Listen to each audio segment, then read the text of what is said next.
Before this video starts, I just want to say there are going to be minor spoilers for these comics that I talk about in this video. I do not talk about the entire storyline of these specific comics, I talk about mainly just the opening or the first issue of them in relation to the topic of this video. Just a little heads up, and yeah, enjoy the video. I've been wanting to make a video on James Gunn's Superman movie for the longest time, but I was just so unsure on what I wanted to make a video on. I just really wanted to talk about it. This specific movie has been on my mind since James Gunn announced it, almost a year ago now, which is insane. And as Gunn recently revealed some of his inspirations for his movie, I thought I'd go through some of those inspirations and maybe explain why Gunn's Superman story could not only be very unique, but maybe one of the best stories that we could get for Superman in live action. When I first laid my eyes on the official logo of the suit, which still amazes me now, I couldn't help but feel attentive to the choice of using the Kingdom Come logo. At first, I was sort of unsure about why they would use this specific design for a younger Superman, as this logo is primarily used for a much older Superman. But the more I thought about it, the more it made sense to me. It made sense to me because looking back on James Gunn's Instagram post showing some of those inspirations, I was more than interested to see what exactly he was cooking up. All of the iterations that Gunn posted started off with Joe Shuster's Superman, Max Fleischer's Superman, Superman Whatever Happened to the Man of Tomorrow, the Silver Age Superman family, the New 52 Action Comics, Kingdom Come, Superman the Animated Series, Superman for All Seasons, and Philip Kennedy Johnson's Superman Action Comic Run. Oh my god, I've said Superman like so much already.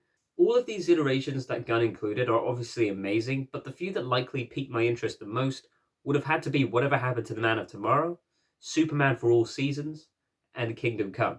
Because to me, they kind of share a specific similarity between the three, which I'll get to later on. So I'm going to be discussing those three comics along this video, and I'm going to be starting off with Whatever Happened to the Man of Tomorrow. In this comic, it's set in a more harsh reality.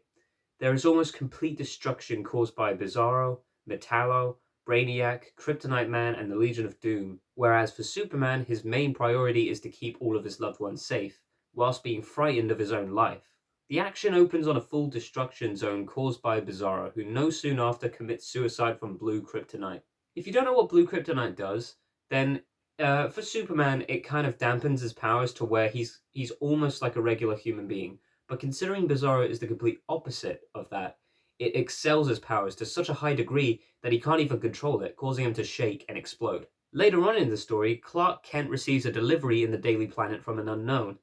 The delivery contains two boxes, one that reveals mini Superman figurines that immediately start to attack, and the other that has Superman's childhood best friend Pete Ross dead. I mean, I had questions reading it to why, to how long he was in that box, but whatever. The tiny heat blast from the figurines burned Clark's clothes off, revealing his suit to the public. And that's when it's revealed that these figurines were created by Toymaker, who, with the company of the prankster, tortured and killed Pete Ross by being brainwashed to confessing Clark's identity. And that was just the start of it. It goes like really quite dark.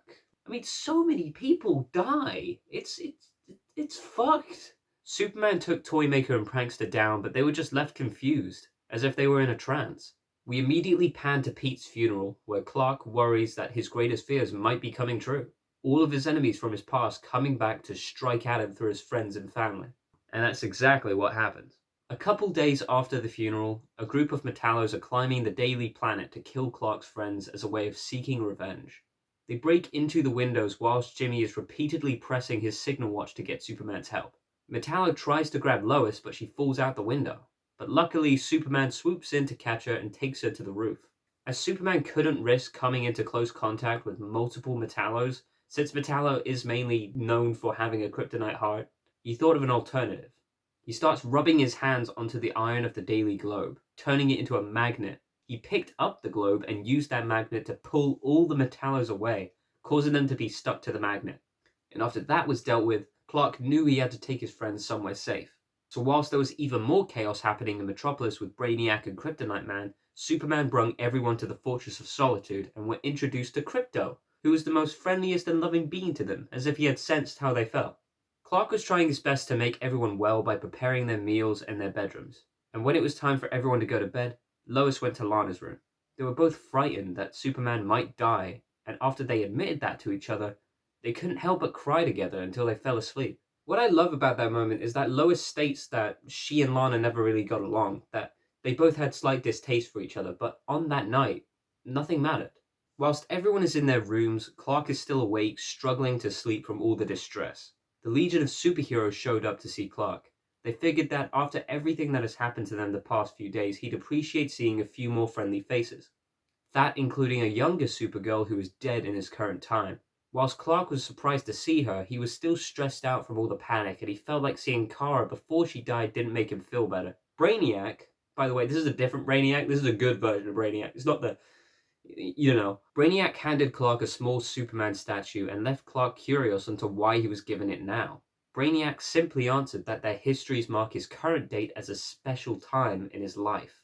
Therefore, they came to meet and salute him. Clark immediately knew that it was going to be his final moments. When the Legion eventually left, we're taken to that panel James Gunn shared with him crying, with Krypto's company beside him. If you're interested in reading this comic, I'd suggest giving it a read yourself, as besides from all the traumatic shit that I experienced, it was pretty fun diving in for the first time. This story showcases Clark's more vulnerable side and how the chaos happening affects the people around him, which I really like. It's human. I'm sure a lot of us can relate to his feeling, as most of us has gone through some life-threatening events at times, or at least thought we did, and had that sense that we didn't want to die in that moment.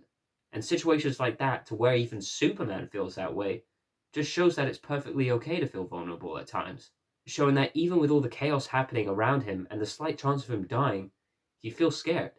He doesn't want to die. And I like that Clark has those feelings, because even for being the Man of Steel, he still feels vulnerable at times. But yeah, I quite like this story as it revolves around the people Clark loves the most. Which brings me to the next story, Superman for All Seasons, which I think I classify as my favorite Superman comic right now. Having read the comic myself recently, it makes me very happy to see how James Gunn feels inspired by it, because it brings a touching side to Superman's human upbringing. Each issue is narrated by different characters, starting with good old Pa Kent, which I think is a perfect start. The story starts off with a younger Clark Kent on the farm helping his father. Jonathan's tractor gets caught in something and tries to wedge it out, but to no avail. Eventually, Clark asks if he needs help, to which Jonathan insists on getting a tool for leverage, but instead, Clark just picks it up like a softball. Soon after clearing that up, they both go into the house for supper. Everyone is having a nice time at dinner. Clark is sat down with Ma and Pa Kent alongside Clark's closest friend, Lana Lang. After dinner, Lana is worried about Clark, given how quiet he was in the house. Clark just shrugs it off and says it's nothing and he just felt like being quiet. So Clark has only been recently dealing with being told about his true upbringing as a baby in this story, having to be struggling with being sent from another planet and living an alternative life as a human, which makes it very hard for him to focus with his friends and family. We're then taken to Ma and Pa Kent sat on the front porch, and Jonathan talks about how Clark is changing, that he's different now, that each day he's getting stronger. Both of them start questioning themselves about Clark and struggling to figure out how to deal with the fact of what Clark could do if there is no limitation to his powers. Near the end, Martha mentions that Clark could hear them. However, Jonathan is doubtful and states that his bedroom is on the other side of the house and doesn't think Clark could hear from that far. But little did he know, Clark was awake and he heard it all. A new day approaches with Clark walking in Smallville with Lana and his childhood best friend Pete Ross. Don't worry, this Pete Ross isn't going to get tortured and killed and have his corpse shoved in a box for presumably days or weeks, having his body rot. I forgot I wrote that. Lana asks Clark what he's going to do during the summer, whilst Pete immediately says he can't wait to ditch the town and hop on the fastest train to Metropolis. Clark was still quite distant. They all go inside the general store. The general store alone feels warm and alive and filled with loving people. Everyone sat down and Pete mentions how he wishes he had $1,000,000. Lana begs to differ and says he wouldn't know what to do with it. But Pete says, I know what I wouldn't do, Lana. I wouldn't be giving it away like that Lex Luthor does in Metropolis. Lana asks Clark if he thinks if Lex Luthor is real, but there was no answer. He was just sat there, unsure about himself and what he wanted to do. He then suddenly realized that he was supposed to get a haircut, so he just ran. He got to the barber's, and as he sat down, he used his super hearing and overheard Pete mention to Lana how Clark's in his own little world. And it made him realize he was afraid. He was afraid of what he could do and scared that he might not know what to do with his powers later on in his life if they continue to grow stronger. So he ran all the way home and stood in the farm and hugged his father. Stuff shown in stories like this is exactly why I love characters like Superman, because for someone so strong, they can be so weak. And that's okay.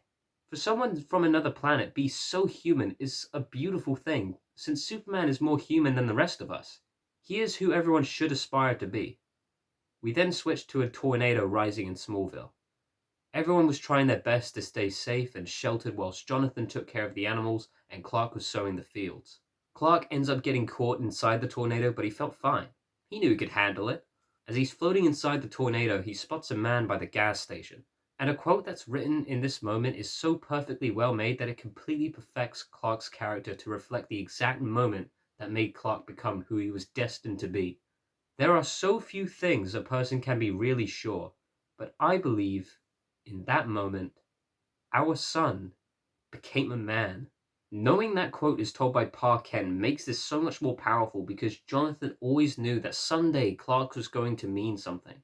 After flying in to save that man from the gas station, they were both overlooking what was left of the town, and that's when Clark realized what his powers were for. He realized that he could help people, that he had the ability to inspire people with his goodness. Clark runs back to the farm to check on his parents, and they all share a hug, relieved that it was all over. And a few days later, Clark's helping out and rebuilding most of the farm, but Clark can't help but think he could have done more. That line by itself completely resembles what the character of Superman should be. Him wanting to have done more perfectly captures the essence of his character. His nobleness and his hopefulness is what makes Superman such a good person. He not once ever thought about using his powers for greed or fame, but to instead heal. And it makes me feel more than happy to know that James Gunn drew a lot of inspiration from this iteration. I love this comic with all my heart, and if you ever want to get started on Superman comics, For All Seasons is a terrific start in my opinion. And now that takes me with the last story, Kingdom Come. This story takes place in a world out of time, a world of destruction, a world without Superman. We get taken to this older man named Wesley Dodds, also past known as the Sandman, who keeps rattling on to his friend Norman, who is a pastor, about these visions he claims he has of a battle with bloodshed and burning sand. Norman is skeptical and assures Wesley that they're just nightmares, but Wesley carries on. Norman calls in a nurse as Wesley still tries to explain his visions through every sudden cough he makes. Wesley still pleading to be heard by Norman and begs him to read his book, but Wesley soon dies before Norman could finish it. We pan to Wesley's funeral where we hear the story told by Norman about how he and Wesley met and how they both used to walk around the city together for hours, whilst Wesley would often stop random people to ask them about the missing concept of human achievement. Norman would say that he just doesn't appreciate how different the world is now, but Wesley disagreed. Wesley knew that the generation began to fall apart when the new so-called superheroes were in charge. He knew that the world crumbled when Superman was gone. Norman is shown walking to this restaurant called Planet Krypton, where the waiters were dressed as the heroes that were no longer here. Norman looked inside and overlooked what was classified as retro nostalgia, and was greeted by a waiter dressed up as Green Lantern, who doesn't even remember the name and mistakes it for Green Arrow. Norman decides to leave and walk around the street longer, and that's until a bus is thrown in his direction. We're now taken into a large group of vigilantes beating each other while causing destruction and harm around innocent people, not caring about their lives. But it almost instantly comes to a stop when a news broadcast appears on a screen, and that announces to everyone that Kansas has been destroyed. The story takes us to Norman at church just after everyone left. He was sat down in disbelief, thinking after all this time and finally hearing the news, Wesley was right. Wesley knew what was going to happen to Kansas and possibly the future of whatever else plagued. But right in the corner of his eye, a moonlit ambience suddenly appeared. To Norman, it seemed as if an angel had appeared to his calling, but it was instead the Spectre. The Spectre is a cosmic entity, also known as Jim Corrigan, who was killed and brought back to life in a new form that was sent to deliver punishment to those who have committed evil acts. He quotes that in order to carry out his task, he must anchor himself to a human soul who seeks justice. Norman's just confused and says he doesn't seek such a thing, but Spectre assures that he will. Norman goes to ask why he was specifically picked, and the Spectre answers that he was too late to seek Wesley, who had a power that he didn't understand, but passed on to Norman somehow. The Spectre pleads Norman to come with him on his journey as he states that they both have to witness the events that would lead to a war, an Armageddon. Norman takes his hand and they begin to travel beyond space and time. We then get taken to this lonely wheat farm, to which feels familiar to Norman, as well as the man hammering the nails on his roof with his bare hands, brings him to a loss of words. Spectre again assures Norman that they both cannot be seen or heard, especially from the man they were watching. Spectre tells Norman he used to be a man known by the world, and went by a name he hasn't used in 10 years. Norman then mutters, Superman. This Superman has shown that he has lost so much in his life. His parents, his wife, and his friends. He is at the lowest point in his life. Norman begins to remember what happened. A trial. And that Superman lost everything to which brought him here, to an area of isolation. Spectre responds that he's not always alone, as Wonder Woman flies in to speak to now known as Kal-El. Diana checks on Kal and claims he cannot live in solitude forever, to which he responds that he's Superman and he can do anything. Diana is brought with a desperate need for Kal's help and tells him about the destruction of Kansas and everywhere else, to which Kal is given up and claims he's no use and that he can't help. He implies that he has work to do, which agitates Diana. She touches a wall which glitches out the hologram and instantly causes Kal to react by pushing her away. As Kal is leaving the room into the main hallway, Diana is still pleading him to help. She goes on to claim he has not forgotten the meaning of truth and justice and simply pleads him to watch what's going on in the outside world. Kal looks back at Diana and slowly walks into this blacked out room and switches on every news station in the world, all at once. He witnessed the tragedies in front of him and the absolute carnage spread out from Kansas to other states beyond the nuclear explosion. We find out the explosion was caused in a battle including Parasite and Captain Atom. Parasite is shown to have split Captain Atom apart, and if you know what happens to an atom, then you'd know how horrible that outcome would be. The camera cuts off seconds before the explosion and brings us to a shot of all living creatures following that event dead. Kal switches off all the stations and he leaves the room. He simply says to Diana that there's nothing he could do and suggests she safely flees to her home, to which she does. The Spectre goes to tell Norman about the rest of the heroes, how some chose Superman's path and retired themselves, but others that refused to turn their backs and still use their powers to restore what the world was before. One hero is shown racing around the Keystone City. He is always running, always using the power gifted to him to be everywhere at once, like a guardian angel. He is known as the Flash. Another hero is shown soaring his wings between the clouds and the land of the living. He is known as Hawkman. The next hero shown is Green Lantern, sitting on a lonely throne in an emerald green city that he forged, waiting for the moment to step in. The last hero brings us to Gotham, showing a group of criminals running from a crime scene to which a giant figure blocks their path. A giant bat robot along with 3 more swarming around them are what obviously Batman designs to keep Gotham in control. Norman is confused after witnessing those very heroes that can do something apparently won't. He doesn't understand that after all the years of havoc that has been caused around the world that no one came to help.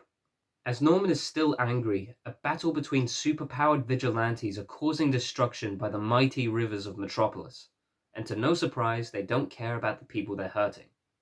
Cable cars falling apart and people witnessing death upon them by the bridge. Norman is pleading the Spectre for some kind of help, someone to stop the madness, that they need hope.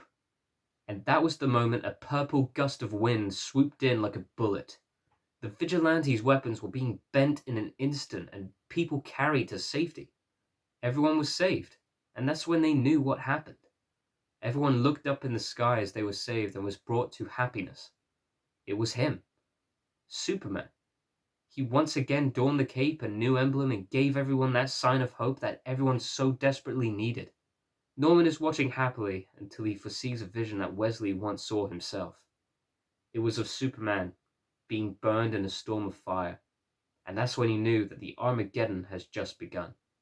Now, after reading that first issue myself, I realized how much it brought a similarity to For All Seasons and Whatever Happened to the Man of Tomorrow.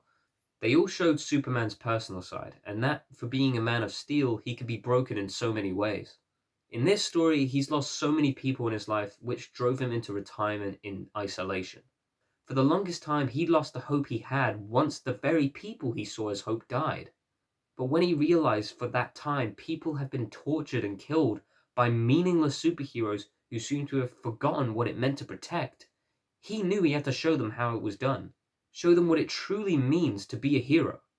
Superman is a character that isn't perfect, but he wants to do the right thing. He knows he wants to do the right thing. He is always trying to do the right thing. And I miss seeing that in current media nowadays. I miss seeing that spark that character had, like in Christopher Reeves' Superman movies, which is the Superman I grew up with. I remember living with my grandpa for a few short times when I was really young, but I remember watching Superman 1 and 2 a lot with him, and it was always such a fun and warm memory to me. Just seeing Superman take the time out of his day to save a kitten from a tree and stop people from robbing a bank or a boat, and seeing him always believe in the right thing was what I loved. It's who Superman is. Calling stuff like that boring and saying it's above his pay grade is just silly. It's what makes Superman unique and shows nothing is too small for him and that he just wants to help. He's a down to earth guy that likes to help out the little people. Obviously, it's okay to have different iterations of the character, but to classify it as a mainstream universe thing is a very risky thing because you either create a new legacy for a character or you tarnish that legacy forever. There is a way to make something different in a character you've seen for years, but to also keep that originality. In For All Seasons, Clark was told about his Kryptonian upbringing very recently, where it's already a tough time for him as a teenager having to figure out what to do with his life, and piling it on him with his true upbringing makes it even harder for him. As James Gunn said in his DCU announcement, storytelling is always key. Storytelling is what makes you connect more with a character, and Gunn having that mindset is why I believe he is the perfect choice for Superman. And seeing that emblem that they're using for their story tells me they have something very special for comic book fans and new fans. In my theory for the logo reveal in February, maybe that symbol was on Clark's ship when he crash landed, and Martha got the idea to branding that onto his outfit so it could mean something out there. I'm really looking forward to this movie as I fully trust everyone working on it, and I can't wait to see the new generation of superheroes brought to screen. And I wish David Corenswet the absolute best, and I know he's going to crush it as the new Superman. As far as the clips I've seen of David Corenswet online, he is the true embodiment of Clark Kent, and I'm really happy to see him with the role. Also, side note, you've probably been wondering, wow, where did he get this really cool Superman shirt? Well, actually, I didn't get it anywhere. I made it. I figured it'd be a cool thing in hype for the movie, and I am currently working on the next video showing how I made it, so I can't wait to get that out. But yeah, let me know what you want to see in the movie, what you hope that they don't put in, just stuff that you want to know about the movie, just as long as it's positive. But yeah, thank you for watching, and I'll see you all later.